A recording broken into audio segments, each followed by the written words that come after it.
செய்திக்கு நேராக போகும். 105வது அதிகாரம் 4வது வசனம். கர்த்தரையும் அவர் வல்லமையையும் நாடுங்கள், அவர் சமூகத்தை நித்தமும் தேடுங்கள். தேவனாவை சொல்கிறார், கர்த்தரையும் அவர் வல்லமையும் நாடுங்கள், அவர் சமூகத்தை நித்தமும் தேடுங்கள் என்று சொல்லினார். நான் புது வருட செய்தியை நாம் கேட்ட வண்ணமாக சிறு குட்டிகள் தாழ்ச்சடைந்து பட்டி கிடைக்கும், கர்த்தரை தேடுவர்களுக்கு ஒரு நன்மையும் குறைபடாது என்று சொல்லி நாம் பார்க்கிறோம். அதே போல இந்த நாள்ல அப்ப கர்த்தரை தேடுவர்களுக்கு என்ன இல்லை, ஒரு நன்மையும் குறைபடாது சொல்லி நாம் பார்க்கிறோம். அப்ப இந்த நாள்ல அமிதமாக இந்த சங்கீத 105 என்ன சொல்லப்பட்டிருக்குங்க, கர்த்தரையும் அவர் வல்லமையும் நாடுங்கள், அவர் சமூகத்தை நித்தமும் தேடுங்கள். கர்த்தரையும் அவர் சமூகத்தையும் அவர் வல்லமையும் நாடுங்கள், அவர் சமூகத்தை நித்தமும் தேடுங்கள் சொல்லி வாசிக்கிறோம். அப்ப கர்த்தரை மட்டும் இல்ல, கர்த்தரையும் அவர் வல்லமையும் நாட வேண்டும். அடுத்து என்ன சொல்லப்பட்டிருக்கு, அவர் சமூகத்தை நித்தமும் தேட. நித்தம்னா இரவும் அவர் சமூகத்தை நாம் தேட. அதனால நம்ம இந்த நாள்ல வாசிக்கிறோம். புதுவருட ஆராதனையில நாம் சிந்தித்தது போல கர்த்தரை தேடுவர்களுக்கும் ஒரு நன்மையும் குறைவிடாது. நாம் நிச்சயமா அவரை தேடு. ஒரு குறிப்பிட்ட நாளுக்கு மட்டும் இல்ல, நமக்கு நோய் வந்தா மட்டும் இல்ல, தேவை இருந்தால் மட்டும் நம்ம தேடுவோம் சொல்லு. ஆனா அவர் சமூகத்தை நித்தமும் நாம் தேடலன்னு சொல்லி நாம் பார்க்கணும். சரியா? சரி, தொடர்ச்சியாக இந்த நாள் ஒருவரை மட்டும் நாம் சிந்திச்சு விட்டு நாம் அந்த காலத்துல தானியேல் தேவ சமூகத்தை நித்தமும் தேடுகிற ஒரு மனுஷனாக இருந்தான். தானியேல் நாம் எல்லாரும் சிந்தித்த ஒரு பகுதி தான். தானியேல் என்ன பண்றாங்க, நித்தமும் தேவ சமூகத்தை தேடுகிற மனுஷன் என்று சொல்லி பார்ப்போம். அவன் பாருங்க எப்படி தேடினான் என்று சொல்லி பார்ப்போம். தானியேல் புத்தகத்தில் எடுத்துக்கொள்ளுங்க.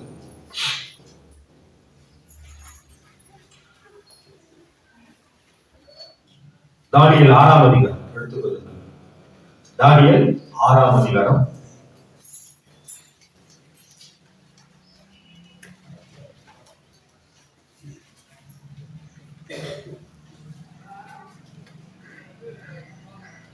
6வது வாசிக்கிறோம். அவருடைய 10வது வருஷத்துல வாசிக்கும் போது தினமும் 3 வேளையும் தன் தேவனுக்கு முன்பாக முழங்கால் படியிட்டு ஜெபம் பண்ணி ஸ்தோத்திரம் செலுத்தினார். எப்ப? தினமும். யாரு? தானியேல். அப்ப நாம இங்க பார்க்கிறோம், தானியேல் என்ன பண்றான், தினமும் 3 வேளை. நம்ம எத்தனை வேளை சாப்பிடுறோம்? 3 வேளைக்கு நம்ம சாப்பிடுறோம். சாப்பிட்டுட்டு நம்ம ஜெபம் பண்ண முடியுமா? தூக்கிடுவோம். சாப்பிடும் முன்னாடியே நம்ம என்ன பண்ணிடுறோம், 3 வேளை அப்படி ஜெபிக்கிற ஒரு ஆளாக நம்ம இருப்போமானா முன்னாடியே ஜெபிக்க. தானியேல் அப்படிதான் செய்திருப்பான்னு நான் நினைக்கிறேன். சரி, அப்ப அவர் தினமும் 3 வேளை தேவ சமூகத்துல தினமும் 3 வேளையும் தன் தேவனுக்கு முன்பாக முழங்கால் பண்ணிட்டு ஜெபம் பண்ணி ஸ்தோத்திரம் செலுத்தினான்னு சொல்லி பார்ப்போம். அப்ப நித்தமும் அவர் தேவனை தேடுகிற ஒரு மனுஷனாக இருந்தார். ஞாயிற்றுக்கிழமை மட்டுமல்ல, புது வருட ஆராதனைக்கு மட்டுமல்ல, கிறிஸ்துமஸ் அன்று மட்டுமல்ல, அவர் தினமும் 3 வேளையும் தன் தேவனுக்கு முன்பாக முழங்கால் பண்ணிட்டு ஜெபம் பண்ணி ஸ்தோத்திரம் செலுத்தினார். அப்ப நம்ம சூழலை காலங்களுக்கு ஏற்றபடி தினமும் ஒரு குறிப்பிட்ட நேரத்தை நம்ம ஒதுக்கிக் கொள்ள வேண்டும். அப்படி ஒதுக்கி நம்ம ஜெபிக்க முறையாக கற்றுக்கொள்ள வேண்டும். வேத வாசிக்கிறோம், தேவனை தேடுகிறவர்கள் தேவன் உண்டென்று என்ன வேண்டும், நம்ப வேண்டும். தன்னை தேடுகிறவர்களுக்கு பலன் அளிக்கிறார் என்பதையும் நான் நம்ப வேண்டும். கடவுள் இருக்கிறார் நம்ப வேணும். அதோடு மட்டுமல்ல, அவரை தேடுகிறார், அவருக்கு பலன் கொடுக்கிறார் நம்ம ஒவ்வொருத்தரும் நம்ப வேண்டும் சொல்லி நாம் பார்த்தோம். அதனால இந்த நாள்ல இந்த வாசிக்கிற வண்ணமாக அவன் தினமும் கடவுள் ஆண்டவரை தேடினான்னு சொல்லி பார்க்கிறோம். அவன் எப்படிப்பட்டவனா இருந்தாலும் கூட வாசிக்கிறோம். இப்படி இருக்கையில்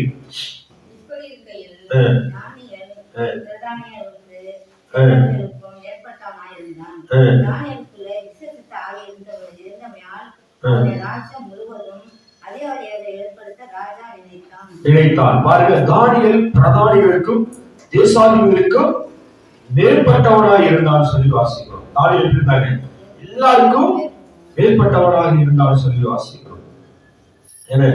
அப்ப அவர் ஒரு அதிகாரியாக வேலை பார்த்தான், மேல் அதிகாரியாக வேலை பார்த்து இருக்கிறான். அவன் மேல் அதிகாரியோட வேலை பார்த்ததோடு மட்டுமல்ல, அந்த வேலையோடு கூட 3 வேலையும் தேவனை தேடுகிற முடிச்சிட்டாங்க. யார் இருந்தாங்க? இந்த தானியேல் இருந்தான்.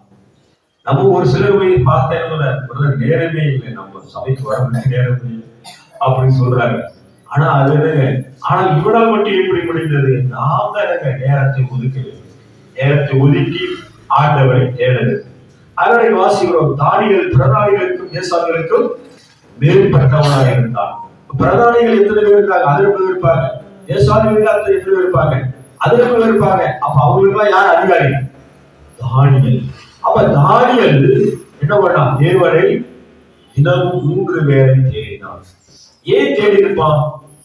ஞானத்திற்காக, புத்திக்காக, வல்லமைக்காக, அப்புறம் அவரை மகிழ்ப்படுத்துவதற்காக ஆண்டவரை அவன் தேடி இருப்பான் இல்லையா? அப்படிதான் அவன் தேடியனாலே அவன் அங்க இருக்கிறான். எப்படி இருக்கிறான்? பிரதானிகளுக்கும் தேசாதிகளுக்கும் மேலதிகாரியாக இருக்கிறான் என்று சொல்லி பார்ப்போம். அப்ப நாமும் தேவனை தேடும் போது ஆண்டவர் நம்மளை உயர்த்தி வைப்பார். ஒரு நாளைக்கு மட்டும் தேடுறதில்ல, ஞாயிற்றுக்கிழமை உண்டுல, டெய்லி 1 மணி நேரம் எச்சம் பண்றீங்களா? அதை கரெக்டா தேவனுக்கு மகிமையாக ஒரு குறிப்பிட்ட நேரம் நம்ம என்ன டெய்லி ஜெபம் பண்ணணும். டெய்லி நம்ம ஆண்டவரை தேட என்று சொல்லி நாம் பார்க்கணும். சரியா? அதனால அப்படி தேடின ஒரு மனுஷனை தான் இதனால பார்ப்போம். அப்ப இடைவிடாமல் அவன் ஆராதித்தான் என்று சொல்லி நாம் பார்க்கிறோம். அப்ப அவன் இடைவிடாமல் தேவனை ஆராதித்து தொழுது கொண்டு வந்து ஒரு மனுஷன் தான். அவன் ஆசாங்கத்திலே மேல் பதவியில் இருந்தான். அவன் அங்கே எங்க இருந்தான்? ஒரு அடிமையா கொண்டு போடப்பட்டவன் இப்ப எங்க இருக்கிறான்? மேலதிகாரியாக இருக்கிறான். அப்ப நாம் தேவனை தேடும் போது ஆண்டவர் நம்மளை எல்லாருக்கும் மேலாக மேன்மையானவராக அவர் வைப்பார் என்பதை சந்தேகமில்லை. இங்க பார்க்கிறோம், தானியேல் பிரதானிகளுக்கும் தேசாதிகளுக்கும் மேற்பட்டவனாய் இருந்தான் என்று சொல்லி நாம் பார்க்கிறோம். தொடர்ச்சியாக நாம் பார்க்கும் பொழுது பாருங்க, அவனை எப்படியாவது விளைவு செய்ய வேண்டும், எப்படியாவது என்ன பண்ணுங்க, அவனை எப்படியாவது அவன் உத்தமத்திலிருந்து நீதியிலிருந்து அவனை என்ன தள்ள வேண்டும் என்று சொல்லி அநேகர் இந்த பூமியை பிளான் பண்ணி கொண்டிருந்தார்கள். இப்ப அந்த காலத்துல அதை பாருங்க, 7வது வசனம் வாசிங்க. 7வது வசனம், எவனாயிலும் 30 நாள்களிலும் ராஜாவாகிய உம்மை தவிர எந்த தேவனானாலும் மனுஷனை ஆனாலும் நோக்கி யாரொரு காரியத்தையும் குறித்து விண்ணப்பம் பண்ணினார், அவன் சிங்கங்களில் போடப்பட ராஜா கட்டளை பிறப்பித்து தாக்கியது வேண்டும் என்று ராஜ்யத்துடைய எல்லா தேசாதிபதிகளும் பிரபுகளும் மந்திரிமார்களும் தலைவர்களும் ஆலோசனை பண்ணி கொண்டே இருக்கிறார்கள் என்று சொல்லி ராஜா என்ன பண்றாங்க? அங்க ஒரு இதை பிளான் பண்றாங்க. என்னன்னா, தானியேலை குற்றப்படுத்த முடியாது. தானியேல் எந்த ஒரு காரியத்திலும் அவனை செஞ்சு தப்பு இப்படி பண்ணிட்டாருன்னு எதுவுமே அவனை என்ன சொல்ல முடியாது. ஏன் அப்படி சொன்னா, அவன் தேவனை 3 வேளையும் அவன் தொழில் கொள்வதால அவன் மேல ஒரு குற்றையை கண்டுபிடிக்க முடியல. பாருங்க, அந்த 4வது வசனத்துல, அப்பொழுது பிரதானிகளும் தேசாதிபதிகளும் ராஜ்யத்தின் விசாரித்த தானியேலை குற்றப்படுத்தக்கூடிய முகாந்திரம் தேடினார்கள். ஆனால் ஒரு முகாந்திரத்தையும் குற்றத்தையும் கண்டுபிடிக்க அவனால் கூடாது இருந்தது. அவன் உண்மையுள்ளவனாய் இருந்தபடியால் அவன் மேல் சுமத்த யாரொரு குற்றமும் குறையும் காணப்படவில்லை. யார் மேல? தானியேல் மேல குற்றம் சுமத்துவதற்கு ஒரு குற்றமில்லை. ஏன்? தானியேல் உண்மையுள்ளவனாய் இருந்தான். அப்ப தேவனை நான் 3 வேளையும் பாருங்க தினமும் தேடுவதனால நாம் எப்படி இருப்பாங்க? உண்மையுள்ளவர்களாய் நாம் இருப்போம் என்பதுல எந்த ஒரு சந்தேகம் இல்லை. அப்ப தானியேல் அந்த காலத்துல எப்படி இருந்தாங்க? பாருங்க, செய்தியை கவனிங்க. தானியேல் உண்மையுள்ளவனாய் இருந்தான். உண்மை உள்ளவனா இருந்ததுனால என்ன ஆச்சுன்னா அங்க வாசிக்கிறோம், அவர்கள் யாதொரு குற்றத்தையும் குறையும் என்ன பண்ணல, அவரால் என்ன பண்ணல பார்க்க முடியல. யாரால? தலைவர்களாலே. அங்க வாசிக்கிறோம், யார் போல? பிரதானிகளாலே, தேசாதிபதிகளாலே, பிரபுகளாலே, மந்திரிகளாலே, தலைவர்கள் அவங்களால குற்றத்தை கண்டுபிடிக்க முடியல. அதனால என்ன ஐடியா பண்ணா, அந்த தாவீதுக்கு விரோதமா ஒரு பிளான் பண்றாங்க. என்ன பிளான்னா, தாவீது தன் தேவனை, தானியேல் தன் தேவனை மட்டும்தான் வணங்குவான், வேற எதையும் வணங்க மாட்டான். ராஜா வணங்க மாட்டான், வேற என்ன வணங்க மாட்டான், வேற யாரையும் வணங்க மாட்டான். அதனால என்ன பண்ணுவோம், நம்ம ராஜாவை தான் என்ன பண்ணுவோம், 30 நாள், ஒரு மாசம் வரைக்கும் யாரா வணங்கணும், கடவுளை கூட வணங்கக்கூடாது. அவங்க பிளான் பண்ணாங்க பாருங்க. 7 நாள் 30 நாள் வரையிலும் ராஜாவை உண்மை தவிர, பாத்தீங்களா எப்படி பிளான் பண்றாங்க? உண்மை தவிர எந்த தேவனை ஆனாலும் மனுஷனையால் நோக்கி யாரொரு காரியத்தை குறித்து விண்ணப்பம் பண்ணினால் எப்படி பிளான் பண்றாங்க? அந்த காலத்திலே பயங்கரமா முட்டாள்கள் இருந்திருக்கிறாங்க. தேவனே வரக்கூடாது, பாத்தீங்களா பிளான் பண்றாங்க. அவங்க எல்லாம் யாரா இருந்திருக்கிறாங்க? தேசாதிபதிகளும் பிரபுகளும் மந்திரிமார்களும் தலைவருமா இருந்திருக்கிறாங்க. தேவனை வரக்கூடாது, எந்த மனுஷனையும் வரக்கூடாது. சிலருக்கும் அப்பா காலம் இருவாங்க, இல்லைன்னா பாட்டா வச்சு வணங்குவாங்க, அவங்களும் வணங்க கூடாது. அப்ப யாரா வணங்கணும்? ராஜாவுக்கு தான் வணங்கணும். ஏன்னா ராஜா தான் ஆளு செய்யறாரு, ராஜா தான் தெரியாது. அந்த நாட்டில் அவர் தான் தெரியாதுன்னு சொல்லி ராஜாவை மேம்படுத்தி என்ன பண்ணி விட்டாங்க, ஒரு பிளான் போட்டாங்க. ராஜாவுக்கே தெரியாம இது யாருக்கு போட்ட பிளானு? தானியேலை எப்படியாவது குற்றத்துல மாட்டோம்னு சொல்லி. ஆனா இதுல இருந்து பார்க்கும்போது எல்லாரும் என்ன பண்ணிட்டாங்க, அவங்க கடவுளை கும்பிடுறத விட்டுட்டாங்க. அவங்க அப்பா அம்மா போட்டா வச்சு வணங்குறதை விட்டுட்டாங்க. இப்ப எல்லாரும் யார் வணங்குறாங்க? 30 நாளைக்கு யார் வணங்கும்? ராஜா. எல்லாரும் ராஜா வணங்கிட்டு இருக்கிறாங்க. ராஜா வாழ்க, ராஜாவே சாதினா, ராஜாவா சாதி, ராஜாவா தெய்வம் என்று சொல்லி அப்படி வணங்கிட்டே இருக்கிறாங்க. ஆனா இந்த தானியேல் எப்படி இருக்கிறான்? 10வது வாசிங்க. தானியேலோடு இருக்கிறான். அவங்க என்ன பண்ணிட்டாங்க, எழுதி ராஜா கொண்டு போய் ஒரு பத்திரம் மாதிரி எழுதி கையெழுத்து போட்டு விட்டாங்க.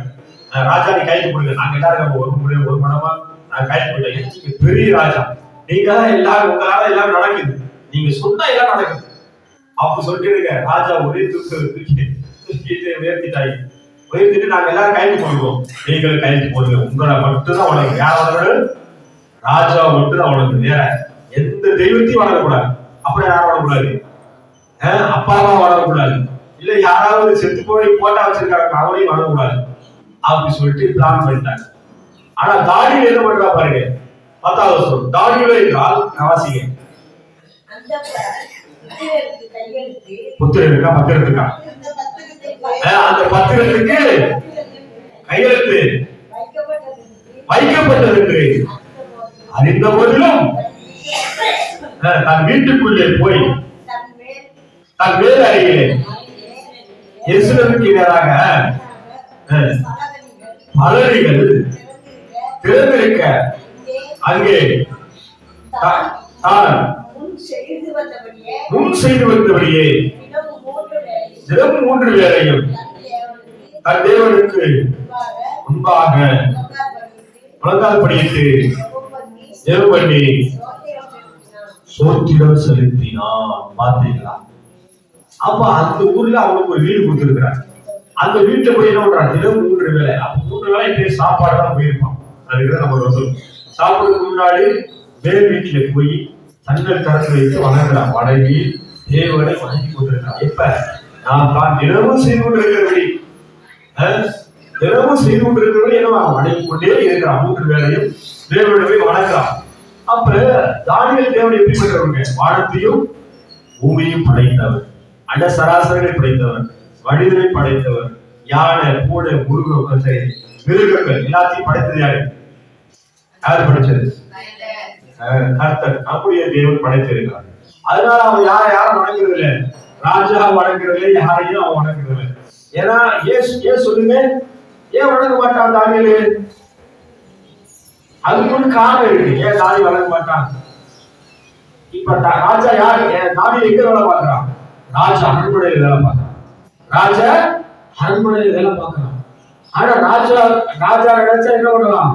வேலை விட்டே தூக்கலாம். என் பேச்சை கேட்கல நீ அவன் சொல்லிட்டாரு, தூக்கலாம். ஆனா இவன் என்ன பண்றான்?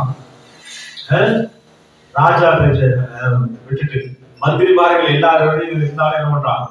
எப்பயும் போல தன்னுடைய தேவனுக்கு சோதனை செலுத்துறான், துதிக்கிறான், ஆராதிக்கிறான். ஏன் அப்படி செய்யறான்? ஏன்னா அதுக்கு ஒரு காரணம் உண்டு. ஏன் அப்படின்னா மோசஸ் கிட்ட என்ன கட்டளை கொடுத்தாரு? என்னைக்கு உனக்கு தேவன் இல்லை, நான் தான் தெய்வம், வானத்தையும் பூமியை படைத்தது நான் தான், என்னைக்கு தேவனே நீ வணங்கக்கூடாது. எப்படி வணங்கக்கூடாது? சூரியனை வணங்கிடக்கூடாது, சந்திரனை வணங்கிடக்கூடாது, அப்படி வணங்கக்கூடாது. பூமிக்கு அடியில் இருக்கிற மீன்களை வணங்கிடக்கூடாது, பாம்பு பள்ளியை வணங்கிடக்கூடாது, மனுஷனால் படைக்கப்பட்ட உருவமாய் இருக்கிற தெய்வத்தை வணங்கிடக்கூடாது அப்படின்னு சொன்னார். ஏன்? அவர் எந்த உருவத்தையும் அவர் அடைய முடியாது. நாம் இந்த உருவத்தை அடைக்க இருக்கோம். ஏன்னா அவர் அடைக்க வச்சிருக்காரு நம்மள. அவர் நம்மள இந்த உருவத்துக்குள்ள அடைக்க வச்சிருக்கோம். இந்த உருவத்துக்குள்ள வெளியே போயிட்டா செத்து போயிட்டு அர்த்தம். பிஹாரி அவர் எந்த உருவத்துக்குள்ளே அடக்க முடியாது. யார? தெய்வத்தை, இறைவனை, கடவுளை, கர்த்தர் இறைவன்கள் ஒரு பூச்சாக்குள்ளையோ, இயேசு போல ஒரு சிலையோ, பாம்பு போல ஒரு சிலையோ, வேற எந்த தெய்வ சிலையோ யாரும் அடக்க முடியாது. கடவுளை உள்ள அடக்க முடியாது. ஆனா கடவுள் என்ன பண்ணி இருக்கிறாரு? நம்மள இந்த சருத்துக்குள்ள அடக்கி வச்சிருக்கிறாரு. இந்த சருத்தை விட்டு நம்மளால வெளியே போனா செத்துட்டு அர்த்தம். Dead body. நம்மள யாருங்க? செத்துட்டா டெட் பாடி. அப்ப அதெல்லாம் திருச்சி வச்சோம் யாரு?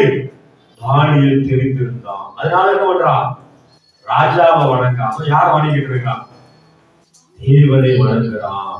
தேவனை மூன்று வேளையும் எப்படி போல அவன் வணங்கி கொண்டிருக்கிறதை நாம் பார்க்கிறோம்.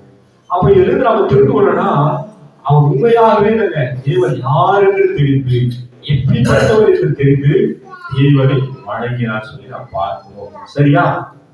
அப்ப இதிலிருந்து நம்ம என்ன தெரிஞ்சுக்கணும்னா, அவருடைய தேவனை பற்றி முழு வெளிப்பாடு அவரே வெளிப்படுத்தினார். அதான் உண்மைதானே? அவர் வெளிப்படுத்தாருன்னா யாருக்குமே தெரியாது. எல்லாரும் என்ன நினைச்சிட்டு இருந்தாங்க? மோசே காலத்துக்கு முன்னாடி ஈட்டில் இருக்கிறவங்க தான் கடவுள், எகிப்துல உண்டாகிற கடவுள், ஈட்டில் எல்லாரும் பார்வன் தான் கடவுள் வணங்கிட்டு இருந்தாங்க. எகிப்துல பார்வன் என்ன அர்த்தம்? சூரியனை போன்றவர். சூரிய கடவுள் எல்லாம் வணங்கிட்டு இருந்தாங்க. அங்க அநேகம் வணங்கிட்டு இருந்தாங்க. தாவக்கலையை, யானையை, பூனை எல்லாம் வணங்கிட்டு இருந்தாங்க கடவுள். அது வரைக்கும் மனுஷனுக்கு வெளிப்பாடே கிடையாது. அவன் நினைச்சதெல்லாம் வணங்கிட்டு இருந்தான். சூரியனை, சந்திரனை வணங்கிட்டு இருந்தான். ஆனா மோசே மூலம்தான் ஆண்டவர் தன்னை வெளிப்படுத்துகிறார். எந்த நான் தெய்வம், என்னைக்கு நேராக வேற எந்த தெய்வத்தையும் ஒப்பிடுறாரு. வானத்துல சூரியனுக்கு தான் கடவுள் சொல்லிடுறாரு, சந்திரன் தான் கடவுள் சொல்லிடுறாரு, நட்சத்திரம் தான் கடவுள் சொல்லிடுறாரு. அம்மா அப்பாவும் கடவுளா? இங்க வாசிக்கிறோம். ராஜாவை வணங்கணும்னு சொல்லியிருக்கு. அம்மா அப்பா கடவுளா? இல்ல. அம்மா அப்பா யாரு? கணத்துக்குரியவர்கள். கணம் பண்ணணும். அவங்களுக்கு ஏறியெல்லாம் செய்யும். அவங்க கணத்தான் பண்ண முடியும்.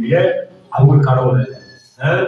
எனக்கு கடவுளை எப்படிப்பட்டவர்? இன்றைக்கு உயிரோடு இருக்கிறவர், அண்டசராசத்துக்கு உரியவர், எல்லாத்தையும் ஆளுகை செய்வர், எல்லாருக்குள்ளும் இருக்கிறவர், எங்கும் இருக்கிறவர் யாரு? கடவுள்.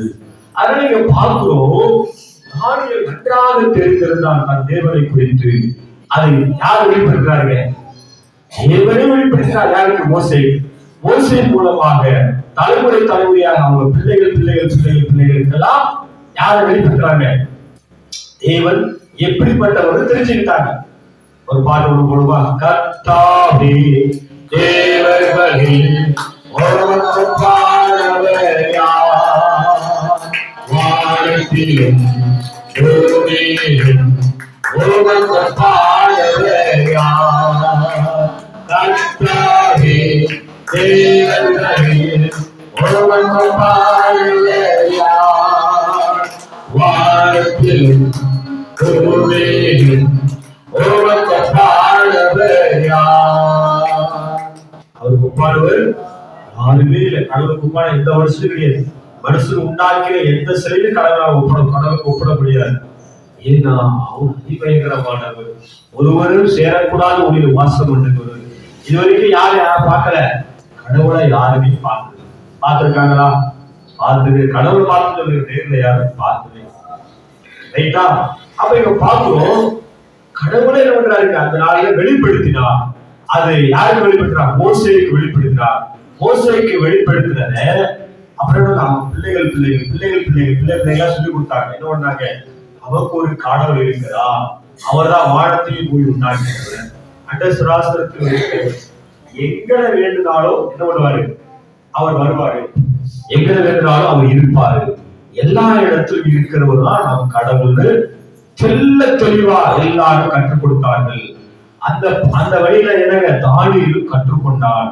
அதனால என்ன பண்ணாங்க? ராஜா ஆனாங்க. நேரம் போனாலும் பரவாயில்ல, என் தேவனுக்கு தான் முதல் கடமை, தேவனுக்கு தான் முதல் வணக்கம் அப்படின்னு சொல்லிட்டு அவன் வணங்கினான். அவங்க என்ன பிளான் பண்ணி இருக்கிறாங்க? ராஜாவெல்லாம் வணக்கம், ராஜாதான் தெய்வம். அப்புறம் யாரையும் வணங்கக்கூடாது ஒரு பிளான் பண்ணி அப்படி செய்யறாங்க. ஆனால் இவங்க என்ன பண்ணாங்க? தானியேல் என்றார் தினமும் 3 வேளை என்ன பண்ணாங்க? தன் தேவனுக்கு முன்பாக என்ன பண்ணாங்க? முழங்கால் படியிட்டு ஜெபம் பண்ணி சோத்திரத்தை செலுத்தினான்னு சொல்லி பார்க்கிறோம். சரியா? அப்ப எவ்வளவு தைரியசாலியா தானியேல் இருந்திருப்பான் பாருங்க.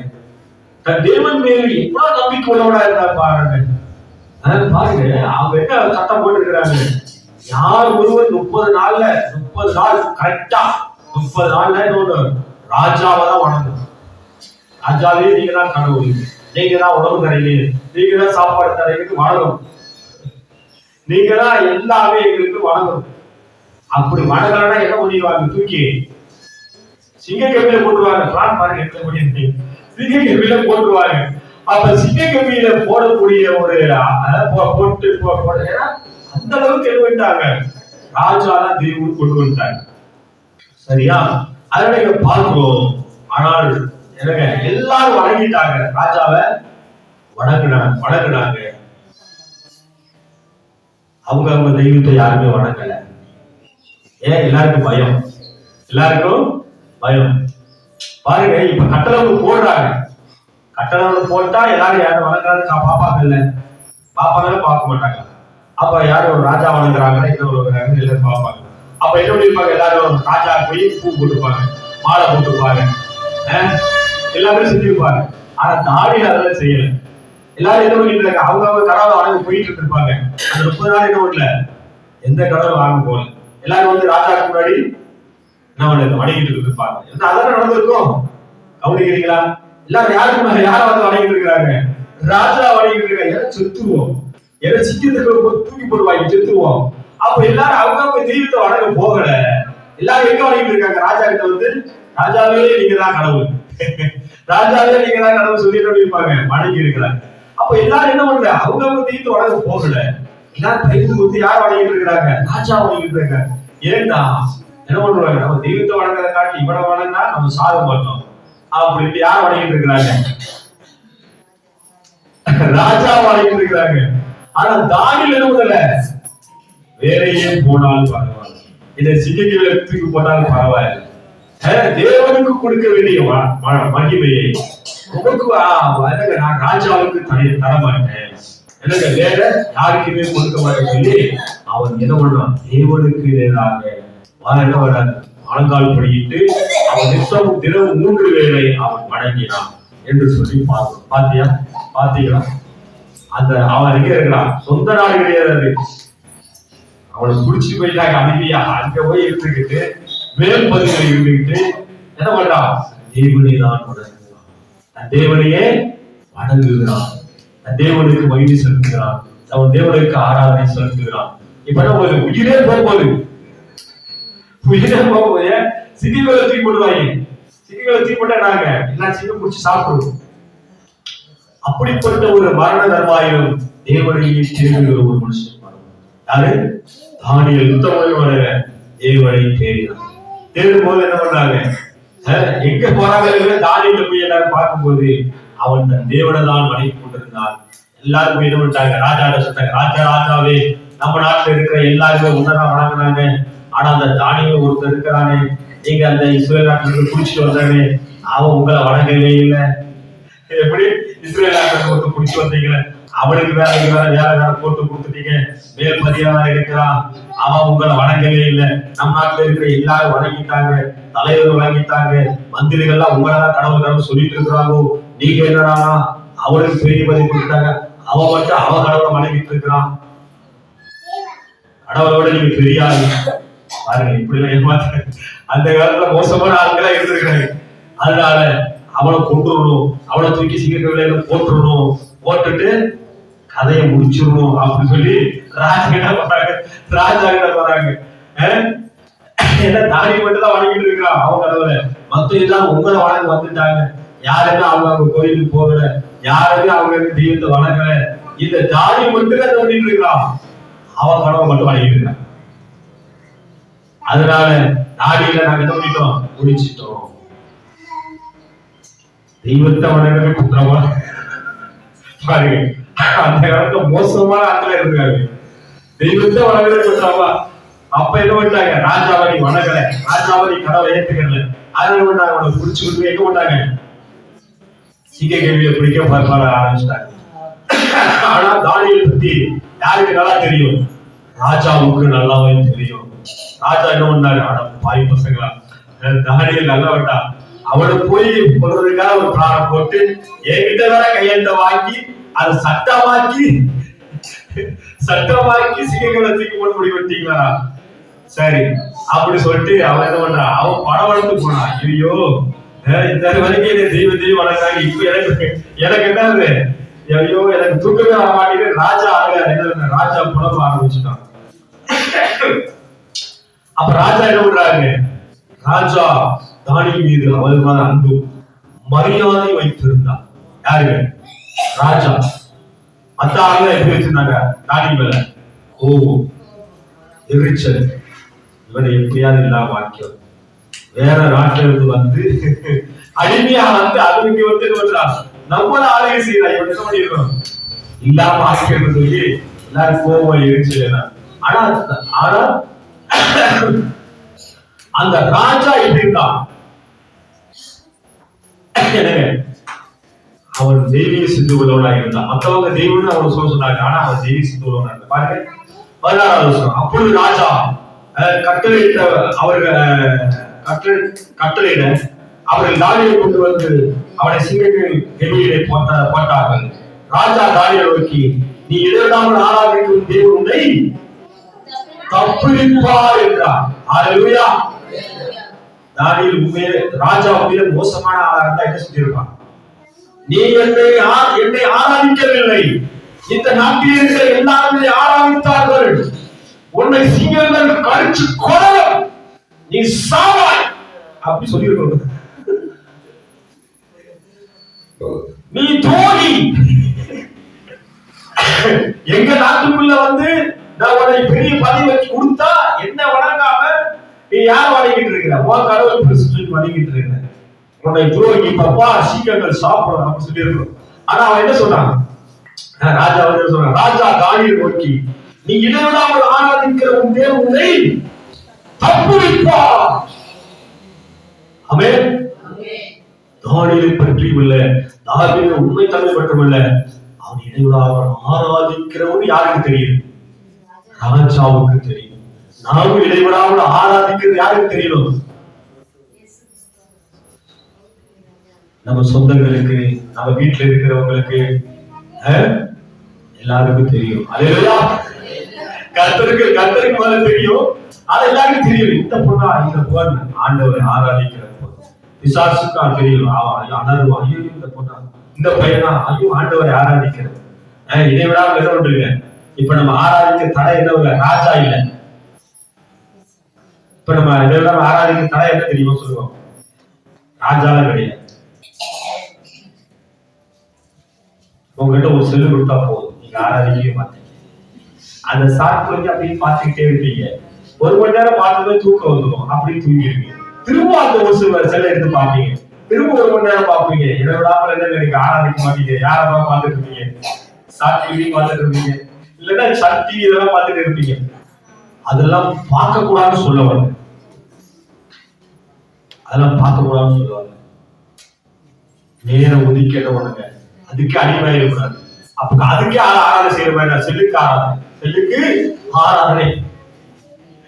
நம்ம பார்த்தா உள்ள போற போது இன்னொரு ஸ்டார்ட் பண்ணி பார்ப்போம், இன்னொரு ஸ்டார்ட் பண்ணி நல்லா இருக்கு இன்னொரு பார்ப்போம், அப்படியே போயிடுவோம். டைம் போயிடுதான் போயிடும். வீட்டுல சமையல் ஆயிருக்காது, எதுவுமே ஆயிருக்காது, வேலைக்கு போயிடுவாங்க, எல்லாமே போயிடும். அப்ப என்ன ஆயிடும்? ஆராதனை யாருக்கு? ஏதோ ஒரு வழியை வேற ஆளுக்கு ஆராதனை நடந்துட்டு இருக்கு, ஆண்டவருக்கு ஆராதனை இல்லை. அனைவருமே நம்ம எச்சரிக்கையா பார்க்கணும். ஒரு குறிப்பிட்ட நேரம் தான், ஒரு குறிப்பிட்ட நேரம் தான். பாருங்க, வேலை செய்யறோம், ஆனா குறிப்பிட்ட நேரத்தை என்ன பண்றான்? வேலை செஞ்சுட்டு அப்புறம் பண்றான், வேலை செய்யறான், ஆனா தேவனுக்கு நேரத்தை கொடுக்கணும்.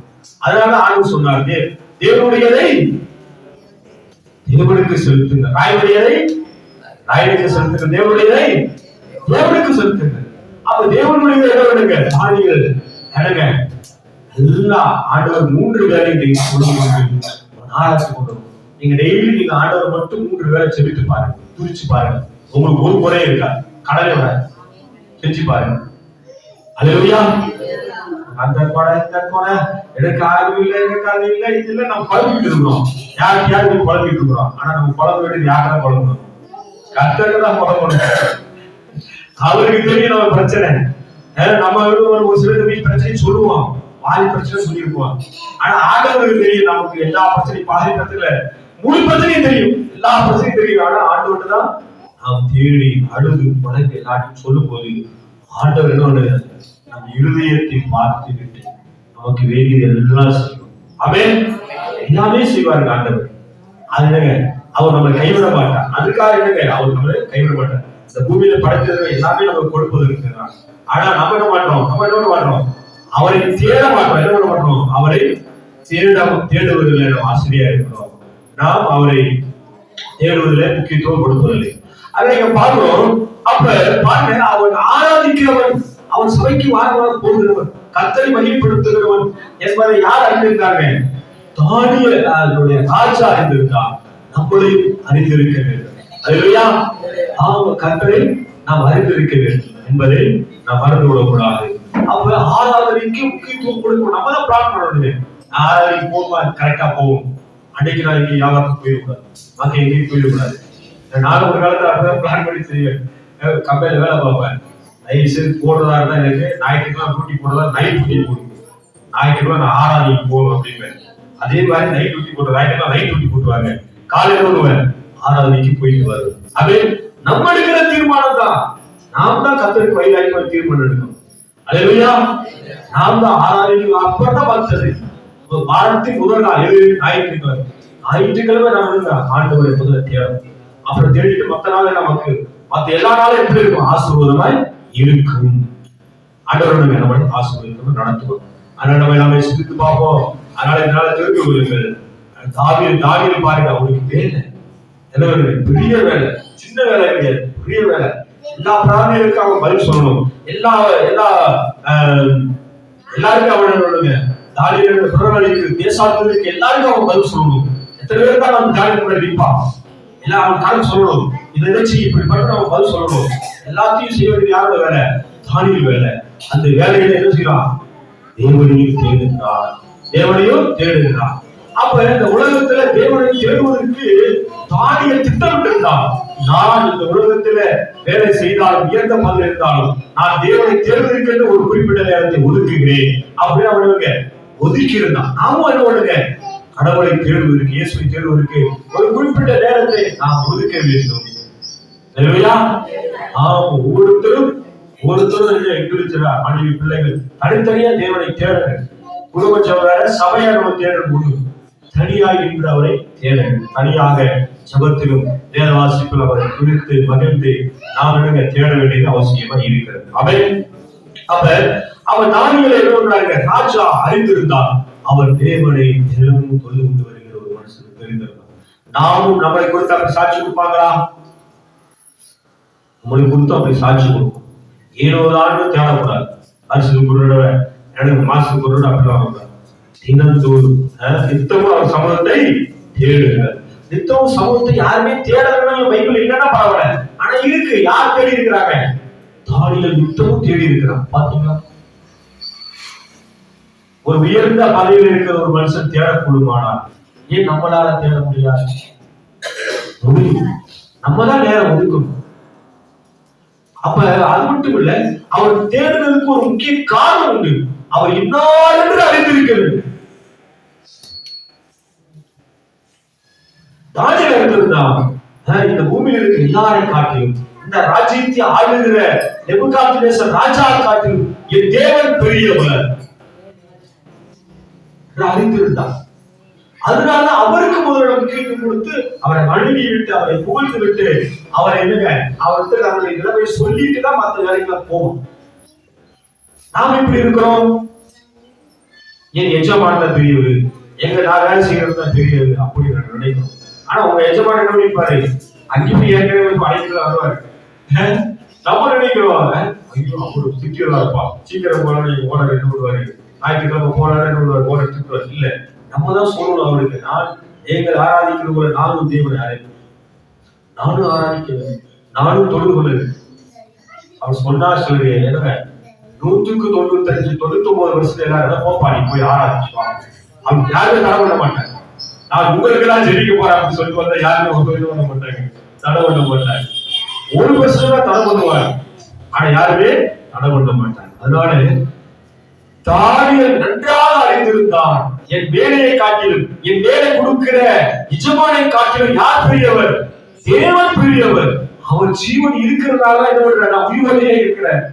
அவர் ஜீவன் எடுத்துட்டாங்க, இந்த வேலையை போயும் இந்த நான் ஒன்றும் இல்லை. அவருக்கு தான் முதல் மதிப்பு, அவருக்கு தான் முதல் காரணம், அவருக்கு தான் முதல் துதி. அப்படி யாரு எழுதுறாங்க? டெய்லி தானியேல் வேலையும் அவன் தேவனுக்கு வழியை செலுத்துகிறான். அவன் மகிமை மாட்சிமை நிறைந்தவரே, மகிழுடன் தொழுதேடுவோம். மகிமை மாட்சிமை நிறைந்தவரே, மகிழுடன் தொழுதேடுவோம். பரிசுத்த தேவன் இயேசுவே, பரிசுத்த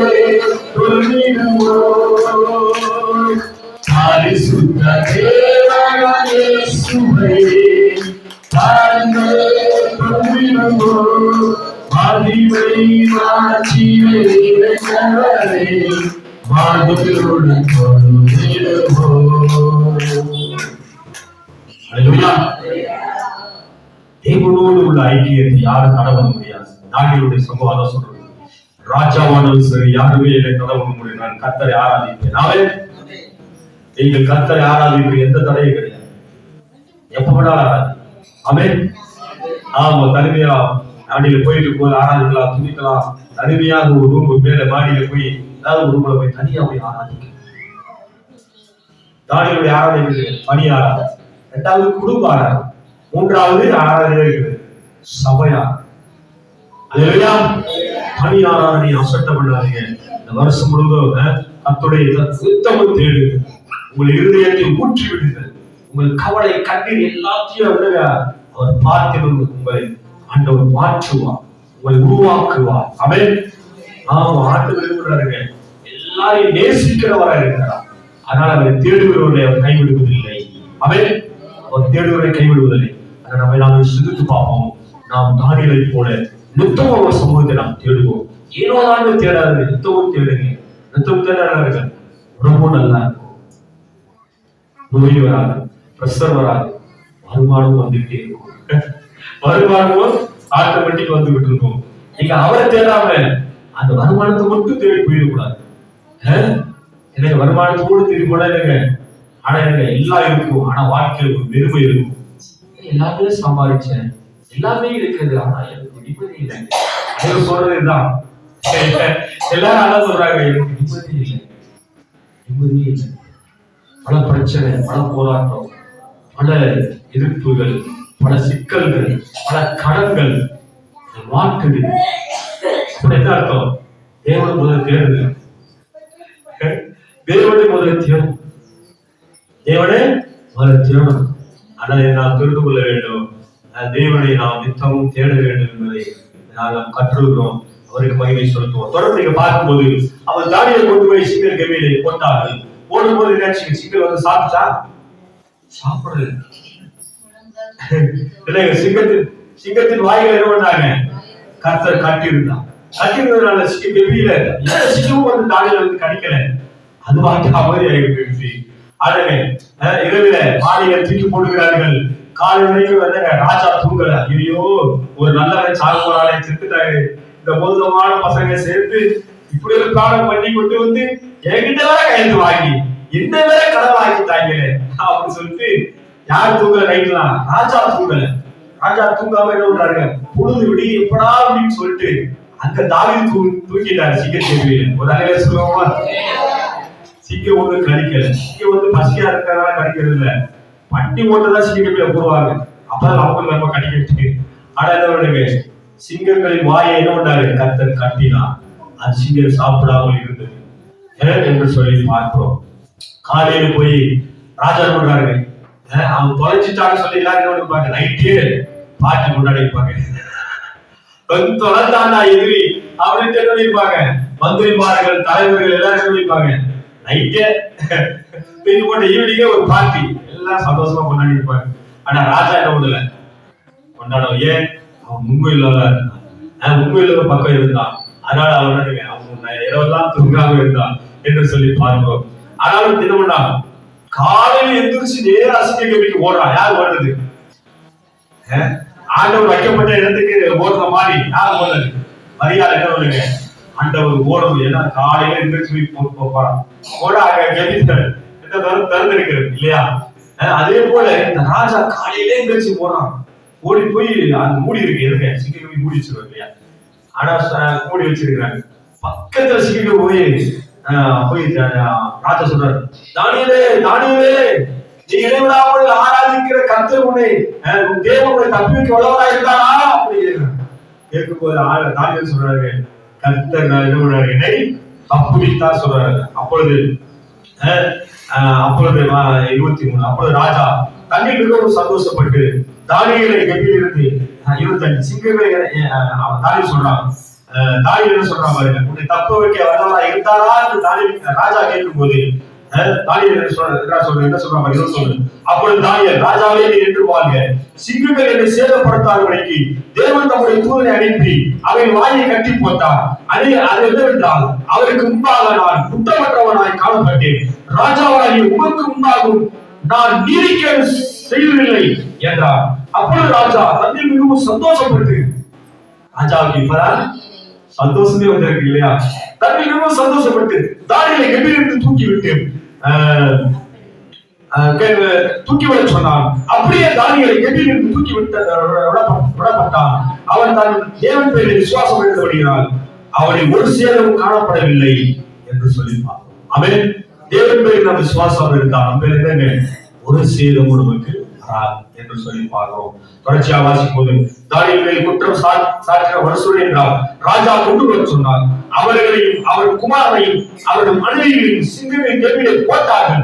அவர் கெபியின் அடியிலே சேர்வதற்கு முன்னாலே சிங்கங்கள் அவர்கள் மேல் பாய்ந்து அவர்கள் எலும்புகளை எல்லாம் நொறுக்கி போட்டது.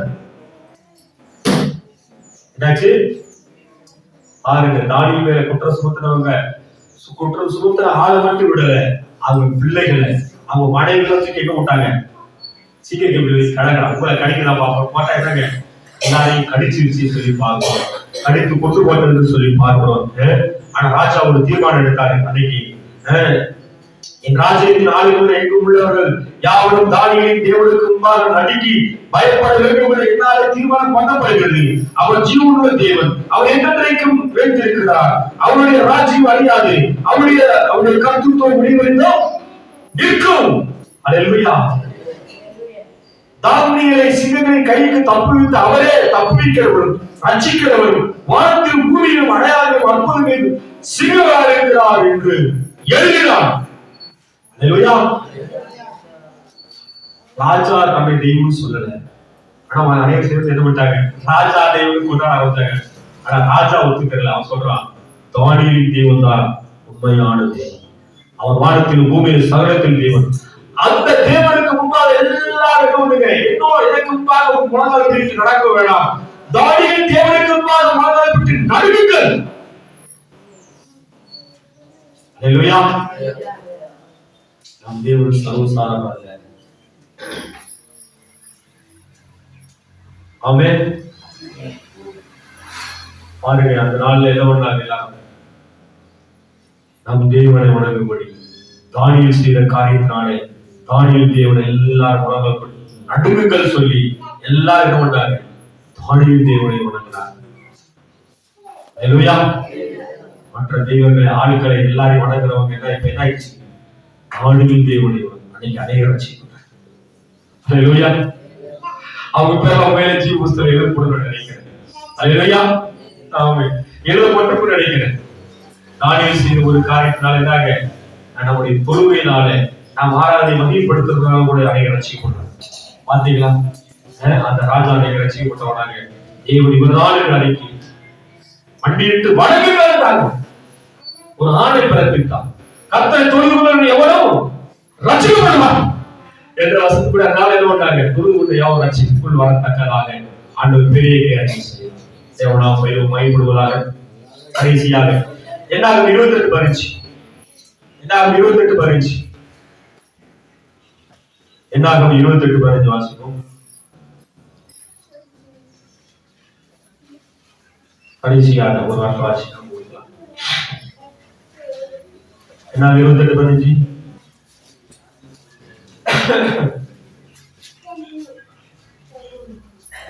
என்னாகும்? 28 பதினஞ்சு 209 பக்கம். நித்தமும் இடப்படும் சர்வாத கௌரவடியும் அது பாடுபடியின்றி பாவ நிவாரண வழியாக கர்த்தருக்கு ஒரு எல்லாட்ட கடவும் செலுத்தப்பட வேண்டும். நித்தம் கொண்டாங்க தேவனுக்கு முன்பாக அந்த நாளை வழியிட்டார்கள். என்னங்க? நம்முடைய தேவனுக்கு முன்பாக சர்வாங்க கௌரவடியும் தகனபடியும் அது போக பாவ நிவாரணபடியும் நம் தேவனுக்கு பயந்து நடுங்கி அவர் செலுத்தினார்கள் சொல்லி பார்க்கிறோம். நம்முடைய தேவனை நித்தமும் தேடினார்கள். இப்பங்க அந்த காலத்துல சர்வாங்க செலுத்தினாங்க, எல்லாமே செலுத்தினாங்க. ஆனால் இப்பொழுது அடுத்த வாசிக்கிறோம் 15 வருஷத்துல அன்றியும் பாவ நிவாரண வழியாக கர்த்தருக்கு ஒரு வெள்ளாட்டு கடாவும் செலுத்தப்பட வேண்டும். பாவ நிவாரணத்துக்கு நித்தம் ஒரு வெள்ளாட்டு கடவுள் செலுத்தப்பட்டது. அதற்கு ஒப்பனையாக இயேசு என்ன பண்றாங்க? இந்த உலகத்தின் இறுதியில் இருக்கிற பாவ நிவாரணத்தின் வழியாக நமக்காக பலியானார். மரித்தார், அடக்கப்பட மாட்டார். அவர் ரத்தம் இந்த பூமியில் நமக்காக சிந்தப்பட்டது. 3ஆம் நாள் உயிர் தெழுந்து அவர் பரலோகத்துக்கு போயிருக்கிறார். பரலோகத்தில் எதுக்கு போயிருக்கிறார்? தேவனுடைய வலது பரிசில் அமர்ந்திருக்கிறார். நமக்காக பரிந்து பேசிக் கொண்டிருக்கிறார். மீண்டும் அவர் வருவார். ஆமென். அவர் நமக்காக பாவ நிவாரண வழியாக பஸ்காவாக அவர் வழியாக இருக்கிறார் என்பதிலே எந்த ஒரு சந்தேகம் இல்லை. நித்தமும் அவர் செலுத்தினார்கள். ஆமென். அதனால் நாம் தெரிந்து கொள்ள வேண்டும், தேவ சமூகத்தில் சேர்வதற்கு எந்த தடை இல்லாதபடிக்கு, பாவம் கூட தடை இல்லாதபடிக்கு பாவ நிவாரண வழியாக நித்தமும் ஒரு கடா அந்த நாளில் செலுத்தப்பட்டது. பாவம் கூட தேவனிடத்தில் சேர்வதற்கு தடை இல்லாதபடிக்கு இயேசு கிறிஸ்து நமக்காக பலியாக இருக்கிறார். நாம் தைரியமாய் கிருபாசனத்திலே கிட்டி சேர வேண்டும். அவன் தைரியமாய் தினமும் தொழுது வேண்டும் என்பதை நாம் மறந்து விடக்கூடாது. ஆனால் நித்தமாக சமூகத்தை தேடுவோம். இந்த அப்ப ரசமாக நமக்கு வெளிப்படுத்துகிறது. எந்த ஒரு தடையும் இல்லை. அவரை ஆராதிக்கிறது கேளுங்க. அவர் தடையாக எது வந்தாலும் அவர் விடுவதில்லை. என்னங்க? அவர் நம்மளை ஆராதிக்காமல் அவரை ஆராதிக்கிறதுக்கு அவர் எந்த தடை ஏற்படுத்த விடுவதில்லை. இந்த சம்பவங்களாக நமக்கு வெளிப்படுத்துகிறது. நம்ம சிந்திப்போம். தேவன் நமக்கு ஆசீர்வாதம் தருவாராக. நாம்